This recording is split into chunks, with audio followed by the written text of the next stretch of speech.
안녕하세요. 돈 닦는 투자자 샤티입니다. 제가 오늘부터 여러 편에 걸쳐서 리플에 대해서 이야기를 해볼 거예요.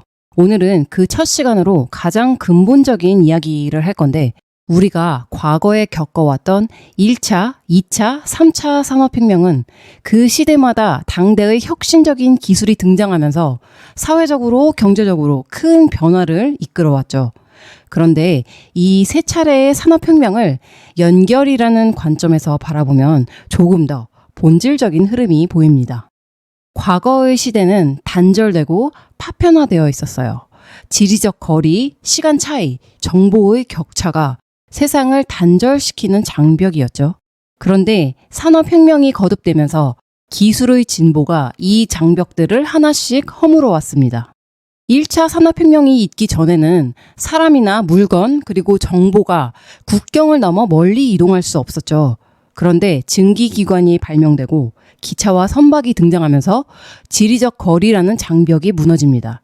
지역 경제는 점점 국가 단위로 확대되고 세상이 처음으로 물리적으로 연결되기 시작했죠. 그 다음엔 전기와 전신, 전화가 등장하면서 2차 산업혁명이 일어나는데, 이 통신의 발달은 시간이라는 제약을 허물었습니다. 멀리 떨어진 사람끼리도 실시간으로 정보 교환이 가능해졌고, 공장이 자동화되면서 생산이 폭발적으로 늘어나고 글로벌 공급망이 형성되기 시작하죠. 그리고 컴퓨터와 인터넷이 전 세계에 보급되면서 3차 산업혁명이 시작되었는데, 이때부터 본격적으로 정보가 실시간 전 세계로 자유롭게 이동하는 시대가 열립니다. 이게 바로 우리가 지금까지 경험해온 정보의 인터넷 시대입니다. 지식과 정보가 실시간으로 흐르면서 사람과 사람이 연결되고, 또 그걸 넘어 사물과 기기들이 서로 데이터를 주고받는 사물 인터넷도 가능해졌죠. 이렇게 기술이 발전할수록 우리는 과거엔 연결하지 못했던 것들을 점차 하나둘씩 연결해왔어요. 그런데 아직까지도 완전히 연결되지 못한 중요한 한 가지가 있습니다. 그게 뭘까요? 바로 가치입니다. 여기서 말하는 가치는 정확히 말하면 화폐나 주식, 채권, 부동산 같은 전통적인 자산을 포함해서 소유권, 지적재산권, 예술작품, 마일리지, 데이터, 에너지, 시간, 이렇게 우리가 소유하거나 교환할 수 있다고 믿는 모든 것이 가치라고 볼 수 있습니다. 앞으로 다가올 4차 산업혁명은 바로 이 가치가 인터넷을 타고 실시간 자유롭게 이동하는 가치의 인터넷 시대와 함께 옵니다. 지금 우리가 문자나 이메일 같은 정보 데이터를 마이크로하게 패킷 단위로 잘게 쪼개서 전달할 수 있잖아요. 이 정보 데이터처럼 앞으로는 돈과 자산도 실시간으로 인터넷을 통해 스트리밍 되듯이 전 세계로 자유롭게 이동시킬 수 있는 겁니다. 지금부터 제가 영상 하나를 보여드릴 건데, 어떤 영상이냐면 라구람 라잔이라고 전 인도 중앙은행 총재이자 IMF 수석 이코노미스트를 역임했던 세계적인 경제 석학인데, 이분이 2019년에 리플의 스웰 행사에서 기조연설을 했던 영상입니다. 이 영상을 보기에 앞서 이 인물이 왜 중요한지 잠깐 설명을 드리자면, 이분은 실제 금융 시스템을 만들어가는데 큰 영향력을 행사할 만한 위치에 있는 핵심 금융 엘리트 중의 엘리트예요. 현재 G30이라고 그룹 오브 30의 멤버인데, G30은 전 현직 중앙은행 총재들과 글로벌 금융기관의 고위 인사들이 비공식적으로 금융에 대해 논의하는 중요한 민간단체 중 하나예요. 이 G30 같은 단체가 뭘 하냐면 금융정책에 대한 지침과 권고사항들을 연구하고 만들어서 중앙은행이나 정부가 이걸 따르도록 합니다. 그래서 보통 G30이나 IMF 같은 기관에서 권고사항이 나오면 BIS나 중앙은행들 그리고 정부가 이 지침을 따라서 금융정책을 만들고 시스템을 설계합니다. 그래서 이런 핵심 인사들의 행보나 발언을 잘 들어봐야 되고, 이런 분들이 리플과 긴밀하게 협력하고 있다는 게 중요합니다. 이 라구람 라잔이 최근에 리플사가 발행한 스테이블 코인인 RLUSD의 개발 자문위원회로도 참여하고 있거든요. 이분이 2019년 리플 스웰 행사에서 가치의 인터넷과 마이크로 페이먼트에 대해 이야기하는 부분이 있는데, 이 부분을 한번 들어볼게요. But increasingly, micropayments are going to be very important. We talked earlier in private about paying for news. If you wanted to read an article, that's a micropayment. But as we talk about data, and there is a concern that individuals are parting with their data for nothing, we're going to get information intermediaries who are going to negotiate payments for data, for individual data, with firms. That'll be a good thing, because if data belong to the individual and can be negotiated, then data doesn't become a source of monopoly power, but can be competitively acquired by new entrants who say, I want the data to run my programs on to improve them. How do I get access to a large amount of data? Well, I go to the intermediary and buy the data, but that requires a whole lot of micropayments, and you can have that happen.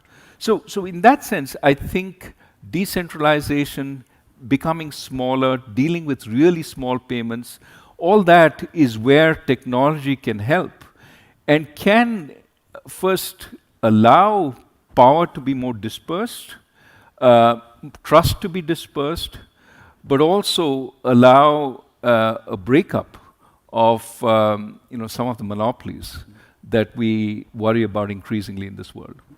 And I agree with you. And some of the trends we are seeing today, so for example, one of the big trends that we see in the world is gig economy. So Dr. Rajan could essentially say, hey, Naveen, can you make a presentation for me? And for $50, I could prepare that presentation to you, and then you hire me on an hourly basis. In your book, you have also talked about virtual communities. Now, those communities today, they can interact with, have a very rich interaction with each other on the internet, but when they want to exchange goods or services for money, that's where it becomes a big problem, because in the first case that I alluded to, if you indeed needed to send me $50, it'll cost you far more to transfer that $50 from US to India for me. So in your view, where would the solution come from? Would it come from policymakers getting together in a room and not to be let out till this gets sorted? Or it'll come from the private sector, or a combination thereof? What's your view? How can we drive towards a world where this problem can be solved and truly some of these economic activity can be unleashed? Well, it comes from all sides, right? You first have to have the idea, the vision of what is possible, and policymakers are not going to have that. That's going to come from the private sector. Here are the problems that we're trying to solve, and here's a solution. At which point, when you acquaint the policymakers with what possibilities there are, then they start putting their risk metrics on it. Am I comfortable? What are the things that can go wrong? What's the kind of fraud that can happen, et cetera, et cetera. And then you go back and forth, and then you get something that sort of works.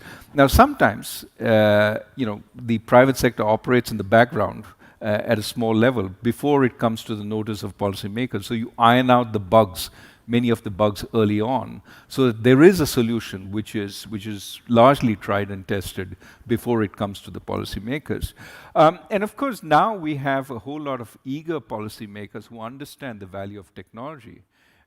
자, 이렇게 라구람 라잔의 이야기를 들어봤는데 현재의 송금 문제를 해결하고 가치의 인터넷을 실현할 수 있는 기술 혁신은 민간 부문으로부터 나온다 하죠. 이 민간 부문에 해당하는 여러 기업들 중에서 가장 중요한 게 리플사라고 봅니다. 왜냐하면 이 가치의 인터넷이라는 용어 자체를 처음 언급하고 대중화시킨 게 바로 리플사고, 현재 리플이 금융기관들과 협력하면서 진행하는 모든 사업이 궁극적으로는 바로 이 가치의 인터넷을 실현시키는 데에 초점이 맞춰져 있기 때문이에요. 애초에 이 영상의 배경도 리플이 주최한 행사였죠. 자, 여기 리플이 현재 하고 있는 주된 사업 영역들을 보면 첫 번째로 페이먼트가 있고, 두 번째로 커스터디, 그리고 스테이블 코인, 이렇게 세 가지 사업을 하고 있거든요. 이 모든 사업들이 다 가치의 인터넷을 위한 인프라를 구축하기 위해 반드시 필요한 사업들이에요. 그럼 여기서 리플사에서 이야기하는 가치의 인터넷에 대한 비전을 한번 들어보겠습니다. Chris, how would you describe what the Internet of Value is and what the sort of insight is to get us there? Yeah, so a lot of it came from kind of the early work you guys did with pathfinding, and again, having this, anything of value can be traded. That kind of was the germ of it. But kind of stepping way back, if you look at the real problem in the world today, a lot of people point to globalization as being, not working for people.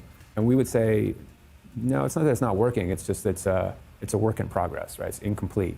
So you can have a real globalization needs interoperability in three core things, right? Data, goods, shipping, and money. And the problem is it only has interoperability in data, obviously the internet, and shipping since the 50s with the shipping container, which creates interoperability between port to other port, ship to train to truck.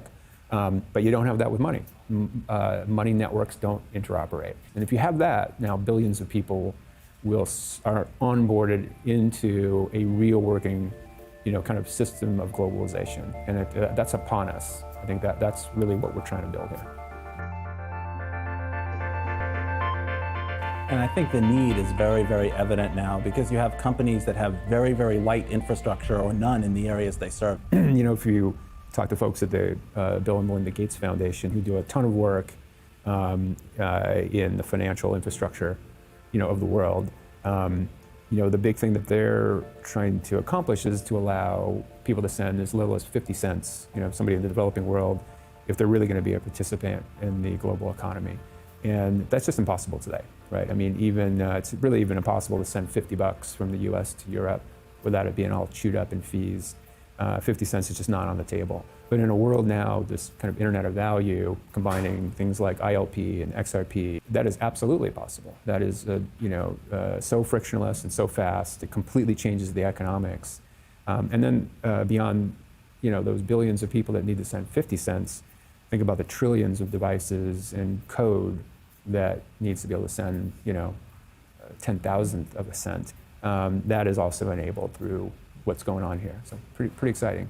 I think the vision is to be able to make an international payment as cheap and easy as pulling up a web page, like something that you would do without even thinking about the mechanics or the costs or who has to do what. It's just so automatic and so cheap and so scalable, and there's so many of them happening that it's almost invisible. You don't even think about doing it. Yeah, almost like the value is moving with the data, just right on top of each other.